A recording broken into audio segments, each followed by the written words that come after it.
দেশের বৃহৎ স্থলবন্দর বেনাপোল। ভারত ও বাংলাদেশের অধিকাংশ পণ্য আমদানি রপ্তানি হয়ে থাকে বেনাপোল স্থলবন্দর দিয়ে। ভারতের পেট্রাপোল, বাংলাদেশের বেনাপোল দেশের শীর্ষস্থানীয় স্থলবন্দর। এই বন্দরগুলো দিয়ে প্রায় 70 থেকে 80% পণ্য আমদানি রপ্তানি হয়ে থাকে। তবে বর্ষাকালে আমদানি রপ্তানি বাণিজ্য অনেকটা বিলম্ব হয়। বন্দর দিনে মহাসড়কটি থাকে যেন অনেকটা ফাঁকা। যশোর বেনাপোল ভায়া কলকাতার মহাসড়কটি অনেক সময় বন্দর দিনে ফাঁকা হয়ে থাকে।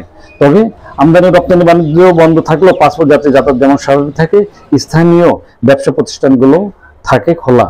তাই আমরা বেনাপোল বন্দরের আমদানি রপ্তানি বাণিজ্য সহ বিভিন্ন চিত্র দেখাতে চেয়েছি।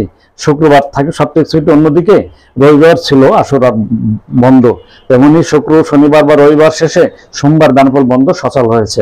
আমদানি রপ্তানি বাণিজ্যতে ফিরেছে গতি। অনেকটা বিভিন্ন দেশ থেকে, ভারত বাংলাদেশের বিভিন্ন অঞ্চল থেকে আমদানি রপ্তানি বাহী পণ্য বেনাপোল বন্দরে আসায় অনেকটা পণ্যবাহী ট্রাকের জট বা দীর্ঘ সারি লক্ষ্য করা গেছে। আমরা বেনাপোল বন্দরের আমদানি রপ্তানি সহ বন্দরের কিছু চিত্র দেখাতে চেয়েছি।